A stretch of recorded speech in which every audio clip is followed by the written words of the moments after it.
കുടുംബ വഴക്കിന് പരിഹാരമായി. കോഴിക്കോട് താമരശ്ശേരിയിൽ അവിടെ വി കെ പ്രകാശനും ഭാര്യയും നിരന്തരമായ വഴക്കാണ്. അതിന് ഒരു ഷമീർ എന്ന ഒരു മന്ത്രവാദിയെ കണ്ടു. അദ്ദേഹം പറഞ്ഞു, നഗ്നപൂജ നടത്തണം, പരിഹാരമാവും.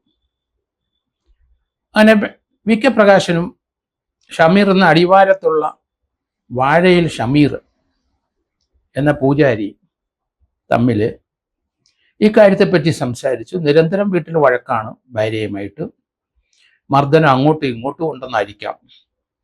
ഇതിനെ പുള്ളി നിർദ്ദേശിച്ചത്, പ്രശ്നം വെച്ച് നോക്കിയപ്പം ഒരു ബ്രഹ്മരക്ഷസാണ് ഭാര്യയിൽ കുടിയേറിയിരിക്കുന്നത്. ബ്രഹ്മരക്ഷസ് നമുക്കറിയാം, പഴയ ബ്രാഹ്മണിയരിൽ ആരോ കൊലപാതകങ്ങൾ ചെയ്ത് ആ ആത്മാവ് അലഞ്ഞ് ഇങ്ങനെ നടക്കും, അവരെ എവിടെയെങ്കിലും കുടിയേറും. അങ്ങനെ ആണ് പ്രകാശന്റെ ഭാര്യയിൽ ഈ ബ്രഹ്മരക്ഷസ് കുടിയേറിയിരിക്കുന്നത്. അപ്പൊ ബ്രഹ്മരക്ഷസിനെ പൂജ ചെയ്ത് അവിടുന്ന് ഓടിക്കണം, എങ്കിലേ കുടുംബത്തിൽ മനസമാധാനം ഉണ്ടാവുള്ളൂ. ഏകദേശം ഷമീർ പറഞ്ഞതനുസരിച്ച് വി കെ പ്രകാശന് ഏകദേശം ബോധ്യമായി. നിരന്തരം വഴക്കാണ്. ആ കാര്യങ്ങൾ മുഴുവൻ ഇപ്പോൾ ഷമീറുമായിട്ട് സംസാരിച്ചു. അതിൽ നിന്ന് ഏകദേശം ബോധ്യമായി പ്രകാശന്. കാരണം ഒരു ബ്രഹ്മരക്ഷസിന്റെ ശല്യം തന്നെ. പല കാര്യങ്ങളും ചോദിച്ചപ്പം ഷമീർ പറഞ്ഞ ഓരോരോ കാര്യത്തിന് നോക്കിയപ്പോൾ ചെന്ന് അവസാനിക്കുന്നത് ഒരു പ്രേതം കുടിയേറിയിരിക്കുന്നു ബ്രഹ്മരക്ഷസായിട്ട്. അതിന് പോംവഴിയുണ്ട്. അങ്ങനെ പ്രകാശൻ അതിന് പോംവഴി അന്വേഷിച്ചു. അവസാനം ഷമീർ നിർദ്ദേശിച്ചു, ശരീരത്തിന് ഇവനെ ആട്ടി ഓട്ടിക്കണം, അതുകൊണ്ട് ഭാര്യയായിട്ട് ഇവിടെ വരണം, വന്നിട്ട് നഗ്നയായി നിർത്തണം അവളെ, അത് ഭാര്യയെ കൊണ്ട് സമ്മതിപ്പിക്കണം. ശരീരം എന്നിട്ട് അങ്ങ് ഒഴിഞ്ഞാൽ ശരീരത്തിൽ നിന്ന് ഈ ബ്രഹ്മരക്ഷസ് ഓടി രക്ഷപ്പെട്ടു പൊക്കോളൂ. അത് പല ദിവസം ഷമീർ ഈ കാര്യങ്ങൾ പറഞ്ഞ് വി കെ പ്രകാശന് ഏകദേശം ബോധ്യമായി. ബ്രഹ്മരക്ഷസ് തന്നെ ഭാര്യയിൽ കുടിയേറിയിരിക്കുന്നത്, പുറത്ത് വിട്ടേ പറ്റുള്ളൂ. ഓരോരോ സംഭവങ്ങളും വഴക്കുകളും ഒക്കെ അനലൈസ് ചെയ്ത് നോക്കി ഷമീർ. അങ്ങനെയാണ് അത് മനസ്സിലായത്. എന്നാൽ അതിന് പ്രതിവിധി ചെയ്യാം. അപ്പം ഏകദേശം മാനസികമായി പ്രകാശൻ അത് പൊരുത്തപ്പെട്ടു. ബ്രഹ്മരക്ഷസിനെ ഓടിക്കണം, ശരീരം ഒഴിയണം. അന്ന് ഭാര്യ നഗ്നയായിട്ട് ഷമീറിന്റെ മുമ്പിൽ നിൽക്കണം.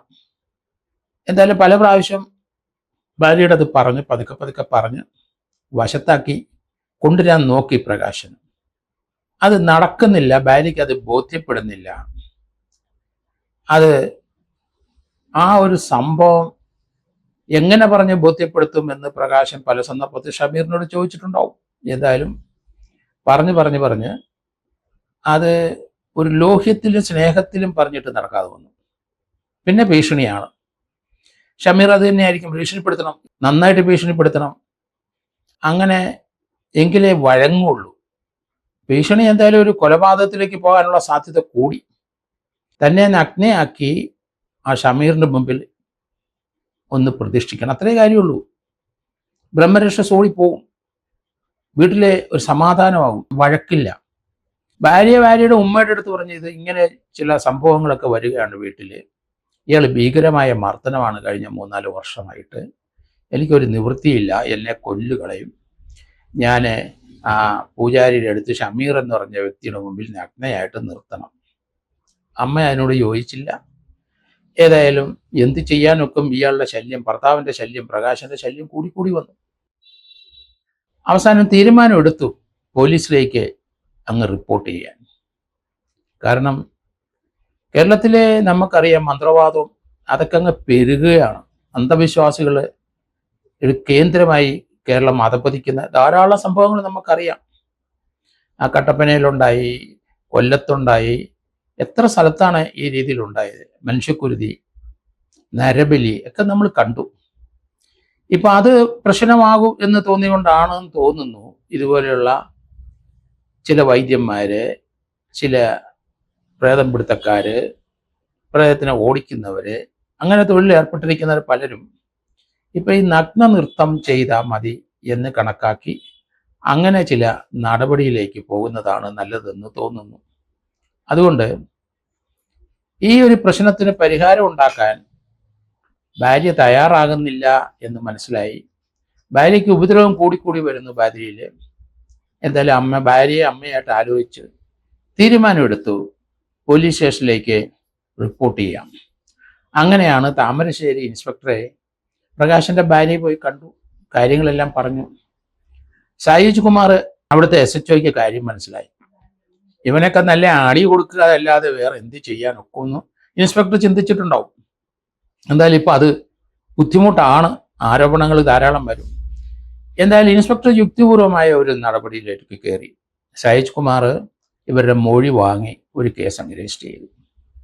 അവരുടെ മൊഴിയുടെ അടിസ്ഥാനത്തിൽ ഷമീറിനെയും പ്രകാശിനെയും രണ്ടുപേരെയും താമരശ്ശേരി ഇൻസ്പെക്ടർ കസ്റ്റഡിയിലെടുത്തു. അവരെ ചോദ്യം ചെയ്തു. സംഗതി ശരിയാണ്, ഭാര്യയെ ഇരുത്തി കൺഫ്രണ്ട് ചെയ്തു. സത്യമായ കാര്യമാണ് ഭാര്യ പറഞ്ഞിരിക്കുന്നത്. അത് തന്നെ പ്രകാശനും അതൊരു വിശ്വാസം വന്നുകൊണ്ട് പ്രകാശനും സമ്മതിച്ചിട്ടുണ്ട് സായിജ് കുമാറിൻ്റെ അടുത്ത്. എന്തായാലും രണ്ടുപേരെയും അറസ്റ്റ് ചെയ്തു, ഇപ്പം റിമാൻഡ് ചെയ്യുകയും ചെയ്തു. ബ്ലാക്ക് മാജിക് ഇന്ത്യയിലെ പല സ്റ്റേറ്റുകളിൽ നിരോധിച്ചിട്ടുണ്ട്. ഇന്ത്യൻ പീനൽ കോഡിൽ ചില വകുപ്പുകളുണ്ട്, എങ്കിലും ഒരു ശക്തമായ വകുപ്പിൻ്റെ അഭാവം കേരളത്തിലുണ്ട്. 2018 ബ്ലാക്ക് മാജിക്കിന് ഒരു നിയമം കൊണ്ടുവന്നിട്ടുണ്ട്. അത് 5 വർഷത്തെ തടവും 10 ലക്ഷം രൂപ പിഴയൊക്കെയാണ് അതിനകത്ത് പറഞ്ഞിരിക്കുന്നത്. അത് എത്രത്തോളം പ്രാബല്യമായിട്ട് വന്നു എന്ന് എനിക്കറിയില്ല. എന്തായാലും അതിശക്തമായ നിയമം നമുക്ക് വേണം. ഇവിടെ നരബലി എത്രയോ കഴിഞ്ഞിരിക്കുന്നു. ചില കേസുകളൊക്കെ നമുക്കറിയാം. ആ കേസിൻ്റെ ചുറ്റുവട്ടം, ആ കേസിൻ്റെ സംഭവങ്ങൾ, അത് നടന്ന സ്ഥലങ്ങൾ ചുറ്റുവട്ടമൊക്കെ നോക്കി വരുമ്പം ആൾക്കാരെ അങ്ങോട്ട് ആ വീട്ടിലേക്ക് അടുപ്പിച്ച് മന്ത്രവാദിയുടെ മുമ്പിൽ കൊണ്ടുവരുന്ന ഒരു നരബലിക്ക് തന്നെ അതിൻ്റെ ചുറ്റുവട്ടങ്ങളൊക്കെയാണ് നമ്മൾ പല കേസുകളിലും കാണുന്നത്. പക്ഷെ അത് വെളിയിലോട്ട് വന്നിട്ടുമില്ല. കട്ടപ്പനയിലും അങ്ങനെ തന്നെ ഉണ്ടായി. 2 മർഡർ അവിടെ ഉണ്ടായി, 2 നരബലി നടന്നിട്ടുണ്ട്. ഒരു നരബലി വീടിനകത്ത് കൊന്ന് കുഴിച്ചിട്ടതാണ് കട്ടപ്പനയെ നമ്മൾ കണ്ടത്. സ്വന്തം പിതാവിനെ മകനും ആ മന്ത്രവാദിയും കൂടെ ചേർന്ന് കൊന്ന് കുഴിച്ചിട്ട് വീടിൻ്റെ നടുക്ക്. നരബലി നമുക്കറിയാം, കൊല്ലം ജില്ലയിൽ നമ്മളത് കേരളം മുഴുവൻ ഞെട്ടിയതാണ്, ഇന്ത്യ മുഴുവൻ ഞെട്ടിയതാണ്. അതുപോലെ കൃഷ്ണൻകുട്ടി എന്ന ആളെ തൊടുപുഴയിൽ മന്ത്രവാദിയെയും മന്ത്രവാദിയെ ഭാര്യയും 2 മക്കളെയും അയാളുടെ ജൂനിയർ മന്ത്രവാദി കൊന്നു. അപ്പൊ ഇപ്പം താമരശ്ശേരി നടന്നിരിക്കുന്നത് ഇതിൻ്റെ വേറൊരു പതിപ്പാണ്. കാരണം വലിയ പ്രശ്നവുമില്ല, വലിയ കുഴപ്പമില്ല, ഒരു നഗ്നമായിട്ട് നിൽക്കണം ഭാര്യ, ആ ഒറ്റ പ്രശ്നമേ ഉള്ളൂ. ബ്രഹ്മരക്ഷസ് ഓടി രക്ഷപ്പെടും. എന്തായാലും ബ്രഹ്മരക്ഷസ് കുടിയേറിയിരിക്കുന്ന ഭാര്യയിൽ എന്ന് ബോധ്യപ്പെടുത്താൻ ഷമീറിന് പ്രകാശിൻ്റെ അടുത്ത് ബോധ്യപ്പെടുത്താൻ കഴിഞ്ഞു എന്നുള്ളതാണ്. അതുകൊണ്ടാണ് ഭർത്താവ് കുറേ നാളുകളായിട്ട് ഭാര്യ ഇങ്ങനെ നിർബന്ധിക്കുന്നത്. നമുക്കറിയാം കോട്ടയത്ത് ഇതുപോലെയുള്ള ചില രോഗികൾ, കോട്ടയത്ത് ഒരു സംഭവം ഉണ്ടായി. അവിടെ ഒരു ലോഡ്ജ് മുറിയെടുത്ത് 8-10 പേര് അവരുടെ ഭാര്യമാരുമായിട്ട് വന്ന് അവരുടെ കീ അല്ലെങ്കിൽ ചാവി, കാറിൻ്റെ ചാവി പരസ്പരം അങ്ങോട്ടും ഇങ്ങോട്ടും ലോട്ടൊക്കെ എടുത്ത് പരസ്പരം സെക്സ് ചെയ്യുന്ന സംഭവമൊക്കെ നമുക്കറിയാം. അതിനകത്ത് ഭാര്യയെ നിർബന്ധിച്ച് ഭാര്യ വഴങ്ങാതെ വന്നപ്പം അവസാനം ഭാര്യയെ ഭർത്താവ് കൊന്നു, അയാൾ വന്നിട്ട് ആത്മഹത്യ ചെയ്തു.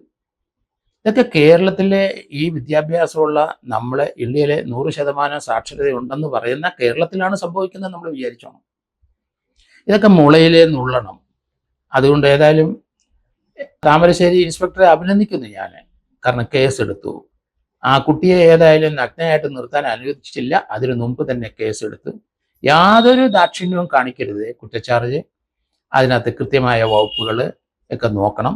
കാരണം ജസ്റ്റിസ് KT തോമസിനെ കൊണ്ട് ഏതായാലും ഈ ബ്ലാക്ക് മാജിക്കിന് ഒരു പുതിയ നിയമം കേരളത്തിൽ കൊണ്ടുവരുന്നതിന് ഏതായാലും അങ്ങനെ ഒരു സംഭവത്തിൻ്റെ ഡ്രാഫ്റ്റ് അംഗീകരിച്ചിട്ടുണ്ട് അസംബ്ലിയും അതുപോലെ തന്നെ ഗവൺമെൻറ്റും. അതെന്തായാലും പ്രാവർത്തികമാക്കണം എത്രയും പെട്ടെന്ന്. ചെറിയ ചെറിയ ഇതുപോലെയുള്ള സംഭവങ്ങൾ പോലീസ് നടപടിയെടുക്കണം. ഇവരെ അറസ്റ്റ് ചെയ്ത് ഡീറ്റെയിൻ ചെയ്യണം, അവരെ പ്രോസിക്യൂട്ട് ചെയ്യണം.